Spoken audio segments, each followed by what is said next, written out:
네, 반갑습니다. 단상 시작하겠습니다. 자, 원래 오늘 지난주에 예고해드렸던 대로 북러 정상회담 결과에 대해서 좀 말씀드리려고 했으나 지금 여러분들도 다 아시겠지만 저희 이제 시청하시는 분들은 다 참여하셨겠지만 자유한국당 해산 청원이 100만을 넘었습니다. 오늘부로. 그리고 이 불안한 속도가 굉장히 빠른데요. 국회 회의실을 점거하고 패스트 트랙을 반대하기 위해서 난을 일으켰던 자유한국당 얘기를 좀 오늘 또 긴급하게 말씀드리고 목요일 날 북러 정상회담 얘기를 좀 드릴까 합니다. 자, 자유한국당이 왜 지금 저렇게 극렬하게 저항을 하는가? 저항이라기보다는 거의 난 같은 거죠. 행패를 부르고 있는데 이 이유를 좀 먼저 봐야 될 것 같습니다. 네티즌들이 지금 여러 가지 그 선전물들을 만들어서 SNS에 많이 홍보를 하고 계시는데요. 지금 자유한국당이 국회에서 벌이는 일을 외란이라고 표현하기도 하고요. 또 내년 총선은 한일전이다. 이런 얘기를 하기도 하고 내년 총선은 반민특위다. 이런 평가도 하기도 하십니다. 다 아시겠지만 자유한국당의 뿌리로 내려가다 보면은 친일 잔재가 있겠죠. 자유당, 한민당 이런 여러 가지 친일 잔재들이 자유한국당의 뿌리입니다. 자주 독립을 극렬하게 반대했던 친일파 원조들의 당으로 출발해서 그 후손들이 지금 이어져 오는 것이 자유한국당의 본류라고 볼 수 있습니다. 그래서 그런 자기 선배들에게 물려받은 유전적 요인이 있다. 저는 기본은 이제 그런 거고요. 표현은 이제 생물학적으로 유전적 요인이라고 얘기했지만 4대 의식이죠. 민족과 민중의 이익보다는 외세의 이익 그리고 자기 기득권을 유지하기 위해서 생존해가는 그런 존재들 말씀드리는 겁니다. 자유한국당은 그 뿌리로 보면 일제시대 때 일본에 부역했던 자들, 그래서 외세 침략의 결과물이겠죠. 부산물이라고 할 수 있겠죠. 친일의 앞잡이였고요. 그리고 그들이 해방 이후에 여전히 기득권을 유지해 왔죠. 친일에서 친미로 변신을 하면서 친미와 반공 반북으로 자기의 기득권을 유지해 갔던 세력들입니다. 그래서 이들은 결국 태생적으로 미국과 일본이라고 하는 이 외세 이익을 보장해주는 선봉대와 같은 역할, 존재, 그리고 그들의 이익을, 그리고 침략을 보장해주는 길잡이 역할을 해왔고, 대리인, 현지 대리인, 그리고 안내자 역할을 해왔다. 이렇게 볼 수 있습니다. 이들이 지금 국회에서 지금 난을 일으켰는데요. 그 이유가 무엇일까? 일단 두 가지 차원에서 보면, 공수처법과 또 선거제도 개혁, 크게 이제 두 가지로 이제 부각되고 있죠. 자, 공수처법은 고위공직자들의 비리 문제에 대해서 처벌하겠다고 하는, 수사하고 처벌하겠다고 하는 그런 법 아닙니까? 이 법이 온전하게 지금 굉장히 후퇴한 안이 통과됐습니다만 이 원래 취지와 반대로 진행됐으면, 그리고 지금 현재 패스트 트랙으로 통과된 이 법상으로도 웬만한 자유한국당 관련 인사들, 정치인들은 다 걸리지 않을까요? 물론 민주당을 비롯한 상당수 오래된 정치인들이나 이런 정치인들이 처벌의 대상에 오를 수도 있습니다만 어쨌든 자유한국당이 가장 큰 그들 입장에서는 피해가 되겠죠. 그래서 당할 수 있다. 이런 위기감이 발동했을 거라고 봅니다. 자, 고위공직자, 권력기관의 적폐들을 청산할 수 있는 환경이 조성되는 계기가 될 수 있겠죠. 이 공수처법이 도입이 되면. 자, 그래서 적폐가 청산되고 비리가 청산될 수 있는 환경, 자유한국당에게는 불리한 환경이라는 겁니다. 자, 선거제도 개혁 문제도 마찬가지입니다. 민주당과 자유한국당이 불리하다고 볼 수는 없습니다. 이렇게 분석에 의하면 지금 현재 패스트 트랙으로 제시된 그 안대로 가면 민주당과 자유한국당의 의석수가 줄어든다. 그리고 여타 정당의 의석수가 올라간다. 이제 이런 분석은 있습니다만 결코 불리하지 않을 것이다 라고 하는 것이 제 생각입니다. 만약에 선거제도가 개혁이 돼서 개혁된 선거제도 하에서는 여전히 이제 기득권 세력들한테 유리한 선거 구조죠. 온전하게 민심이 반영되는 그런 선거제도가 아닙니다. 현재 개혁안 상황에서도 결코 불리하지 않다는 겁니다. 그런데 왜 이렇게 결사적으로 반대하는가? 결과적으로 이 개선된 이 선거제도 하에서는 진보 세력들이 더 많이 들어갈 수 있는 제도가 된다는 겁니다. 진보 세력들이 더 진출할 가능성이 있는 제도라는 겁니다. 이게 가장 자유한국당에게는 결사 반대해야 될 이유가 되는 거예요. 이 꼴을 볼 수가 없는 거죠. 진보가 늘어나는 국회? 예전에 경험이 있죠. 2004년도 민주노동당이 10석이 됐습니다. 진보가 아무도 없던 국회에서 10석의 민주노동당 국회의원이 국회에 입성하게 됩니다. 상당히 많이 바뀌었어요. 예를 들면 의원 전용 엘리베이터까지 있었던 국회였습니다. 근데 그게 다 없어졌죠. 그게 민주노동당 국회의원이 들어가서 바꾼 국회 풍경입니다. 이런 것처럼 단순한 현상적인 몇 개만 바꾸는 것이 아니라 기득권 구조를 깰 수 있는 굉장한 파괴력을 가지게 된다는 거죠. 함부로 법안을 통과시킬 수도 없고 비리를 저지를 수도 없고 꾹짝꿍짝 기득권 정치인들끼리 하기가 어려운 구조가 된다는 겁니다. 그래서 진보가 늘어나는 국회를 더 상대하기 어렵고 꼴을 보기 쉽다. 이것이 절대적인 반대 이유다라고 봐야 될 것 같습니다. 그래서 이런 걸 통해서 반대하고 갈등을 일으켜서 날치기를 유도하고 그래서 피해자 프레임으로 자신을 분장하는 거죠. 그래서 예전에 그 노무현 대통령 탄핵할 때 탄핵 역풍이 불었지 않습니까? 그런 것들을 기억하고 학습을 한 것 같아요. 그래서 자기들이 연화 시위까지 하고 그러면서 끌려나가는 모습을 아마 연출하고 싶었을 텐데 그런 모습은 나오지 않았죠. 그래서 피해자 프레임을 통해서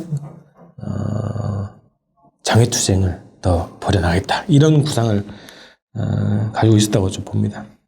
자, 위에서 제가 공수처법과 선거제도 개편 문제를 반대한 이유를 좀 말씀드렸는데요. 저는 보다 더 근본적으로 자유한국당의 최종 목표는 뭔가 궁극적인 목표는 통일 저지하는 겁니다. 남북 통일 저지하는 겁니다. 자, 왜 그런가 뭐 다 아시겠죠?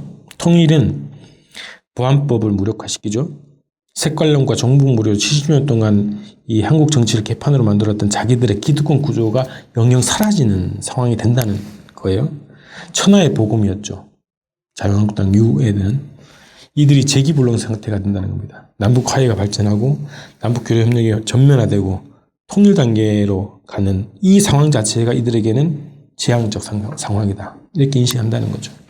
자, 그 근거로 제가 몇 가지 본 거는 이들이 1월 달부터 선거관리위원회 상임위원 임명하는 문제들을 두고 보이콧 했습니다. 국회 보이콧. 근데 갑자기 아무 조건 없이 국회에 입성했어요. 다시 복귀를 했습니다. 그때가 뭐 있었냐면 통일부 장관을 비롯한 신임 장관들의 청문회를 앞두고 이들이 갑자기 등판을 한 겁니다. 무조건 복귀하겠다. 그러면서 나경원 원내대표가 국회 연설에서 이름을 딱 찍어서 사퇴를 시켜야 된다고 하는 사람이 김현철 통일부 장관이었다는 거죠. 그래서 이들이 통일 문제, 통일부 장관을 비롯한 이 남북관계, 대북정책 관련해서 얼마나 결사적으로 반대하려고 하는가 이런 것들을 볼 수 있는 단면이었죠. 그래서 이들은 어쨌든 남북관계를 발전시키는 것을 철저히 차단하려고 하는 것이 기본 목적이다. 이들이 4월 27일 날 판문점선 1주년 되는 그날 광화문에서 벌인 그 광란의 행태를 한번 보십시오. 민족의 경사일에 죄를 뿌리는 행태를 벌인 거죠. 용서할 수 없지 않습니까? 그래서 이제 이들의 궁극적인 목적은 문재인 정부의 통일정책, 대화정책, 판문점선 자체를 무력화시키겠다 이런 겁니다. 그리고 가장 예민했던 것이 군사분야 합의서입니다. 평양 공동선언과 군사분야 합의서를 작년에 비준을 하자고 했을 때 가장 극렬하게 반대했던 문서가 바로 군사분야 합의서입니다. 이들이 남북 대결 상태를 근원적으로 해결하기 위한, 구조적으로 해결하기 위한 군사분야 합의서를 왜 결사적으로 반대했겠습니까? 평화 상태가 싫은 거죠. 평화 상태가 환경이 조성이 되면 통일로 갈 수 있는 그런 환경. 그러면 자유한국당에게는 재앙적인 상황이 온다고 판단하는 거죠. 그래서 이들이 문재인 정부의 판문점선언, 공동선언, 대북정책을 전부 무력화시키고 다시 대결 상태로 돌리겠다. 이것이 이들의 목적입니다. 그래서 어떻게든 그 목적을 달성하기 위해서 문재인 정부의 그 통일정책을 무력화시키고 발목을 잡기 위해서 어떤 사안이든 시비거리로 만든다는 겁니다. 그래서 문재인 정부를 흔드는 거죠. 그래서 사회 불안을 조성하고. 그래서 총선에서 이전에 자기들이 가지고 있던 30%대의 콘크리트 지지율을 다시 회복하겠다.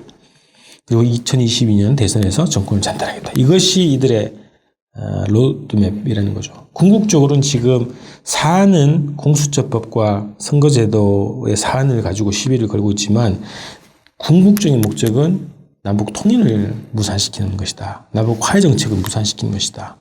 그래서 자기들이 70년 동안 누려왔던 그 기득권적 환경을 계속 이어가겠다. 다시 회복시키겠다고 하는 것이 이들의 목적이라고 하는 겁니다.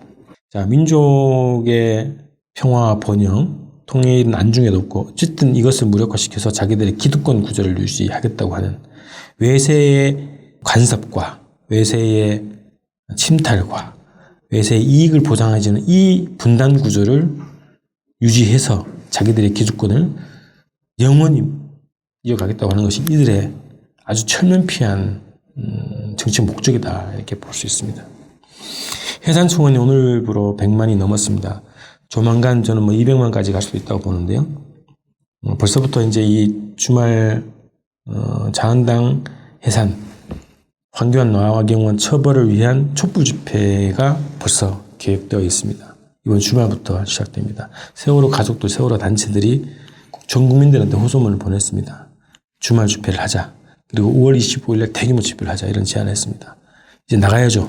이제 제2의 촛불 항쟁을 벌여야 될 때가 됐습니다. 자, 이 자유한국당 청산투쟁은 제2의 독립운동이죠. 제2의 반일운동이고, 친일 청산운동이고, 무산되었던 반민특위 회복운동이고, 반민특위 활동이라고 볼 수 있습니다. 촛불 항쟁 2단계 이제 돌입을 해야 됩니다. 박근혜라고 하는 이 행정부 수반을 우리가 청산했지 않습니까? 근데 이 촛불 항쟁으로 형성된 이 촛불 국면이 행정부 차원에서 일정하게 수립이 됐는데 입법부에서는 완전히 사사건거 다 막힌 거 아닙니까? 자유한국당이 있는 조건에서. 그래서 이 2단계 촛불 항쟁은 입법부를 바꾸는 문제, 국회를 바꾸는 문제라고 볼 수 있습니다. 그래서 촛불 항쟁 2단계로 지금 들어가자 이런 거고요. 많은 분들이 내년 총선을 기다린다. 내년 총선에서 이들을 심판하자 이런 얘기를 많이 하시는데 저는 동의는 합니다만 이렇게 좀 봤으면 좋겠습니다. 내년 총선은 법적으로 자유한국당이 없는 국회를 만드는 것을 법적으로 공고화시키는 과정이고요. 결과가 되겠죠. 결과. 그래서 지금부터 정치적으로, 사회적으로, 도덕적으로 자유한국당을 해산시키는 투쟁을 격렬하게 벌여야 된다는 겁니다. 그 결과가 내년 총선이 되어야 한다는 거죠. 올해의 촛불항쟁, 올해의 투쟁이 없이 2020년 선거 자유한국당 청산이라고 하는 우리의 목표 달성이 쉽지 않습니다.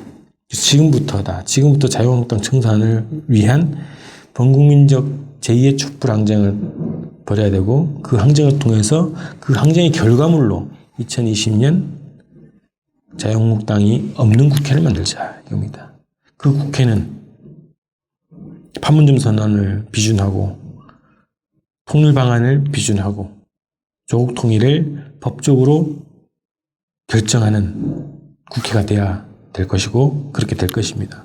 그걸 위해서 제2의 촛불항쟁, 자유한국당 청산을 위한 촛불항쟁을 함께 시작했으면 좋겠습니다. 마치겠습니다.